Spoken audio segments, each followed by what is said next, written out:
कार्तिक मास महात्म्य कथा का 10वां अध्याय। राजा पृथु बोले, हे ऋषि श्रेष्ठ नारद जी, आपको प्रणाम है। कृपया अब यह बताने की कृपा कीजिए कि जब भगवान शंकर ने अपने मस्तक के तेज को क्षीर सागर में डाला तो उस समय क्या हुआ। नारद जी बोले, हे राजन, जब भगवान शंकर ने अपना वह तेज क्षीर सागर में डाल दिया तो उस समय वह शीघ्र ही बालक होकर सागर के संगम पर बैठकर संसार को भय देने वाला रुदन करने लगा। उसके रुदन से संपूर्ण जगत व्याकुल हो उठा, लोकपाल भी व्याकुल हो गए, चराचर चलायमान हो गया। शंकर सुवन के रुदन से संपूर्ण ब्रह्मांड व्याकुल हो गया। यह देखकर सभी देवता और ऋषि मुनि व्याकुल होकर ब्रह्मा जी की शरण में गए और उन्हें प्रणाम कर उनकी स्तुति करने लगे। उन सभी ने ब्रह्मा जी से कहा, हे पितामह, यह तोन बहुत ही विकट परिस्थिति उत्पन्न हो गई है। हे महायोगिन, इसको नष्ट कीजिए। देवताओं के मुख से इस प्रकार सुनकर ब्रह्मा जी सत्यलोक से उतरकर उस बालक को देखने के लिए सागर तट पर आए। सागर ने ब्रह्मा जी को आता देखकर उन्हें प्रणाम किया और बालक को उठाकर उनकी गोद में दे दिया। आश्चर्यचकित होते हुए ब्रह्मा जी ने पूछा, हे सागर, यह बालक किसका है? शीघ्रतापूर्वक कहो।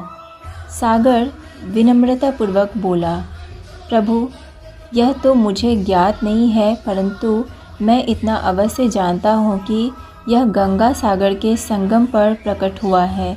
इसलिए हे जगत गुरु, आप इस बालक का जात कर्म आदि संस्कार करके इसका जातक फल बताइए।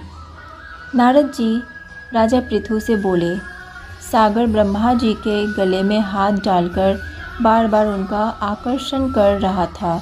फिर तो उसने ब्रह्मा जी का गला इतनी जोर से पकड़ा कि उससे पीड़ित होकर ब्रह्मा जी की आँखों से अश्रु टपकने लगे। ब्रह्मा जी ने अपने दोनों हाथों का जोर लगाकर किसी प्रकार सागर से अपना गला छुड़वाया और सागर से कहा, हे सागर, सुनो, मैं तुम्हारे इस पुत्र का जातक फल कहता हूँ। मेरे नेत्रों से जो यह जल निकला है, इस कारण इसका नाम जलंधर होगा।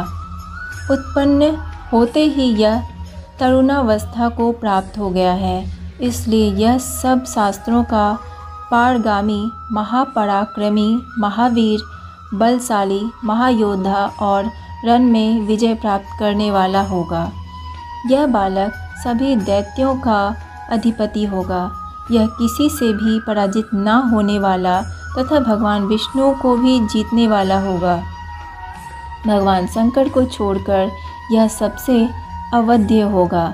जहाँ से इसकी उत्पत्ति हुई है, यह वहीं जाएगा। इसकी पत्नी बड़ी पतिव्रता, सौभाग्यशालिनी, सर्वांग सुंदरी, परम मनोहर, मधुरवाणी बोलने वाली तथा शीलवान होगी। सागर से इस प्रकार कहकर ब्रह्मा जी ने शुक्राचार्य को बुलवाया और उनके हाथों से बालक का राज्याभिषेक कराकर स्वयं अंतर्ध्यान हो गए। बालक को देखकर सागर की प्रसन्नता की सीमा ना रही। वह हर्षित मन से घर आ गया। फिर सागर में उस बालक का लालन पालन कर उसे पुष्ट किया। फिर कालनेमी नामक असुर को बुलाकर वृंदा नामक कन्या से विधि पूर्वक उसका विवाह करा दिया। उस विवाह में बहुत बड़ा उत्सव हुआ। श्री शुक्राचार्य के प्रभाव से पत्नी सहित जलंधर दैत्यों का राजा हो गया।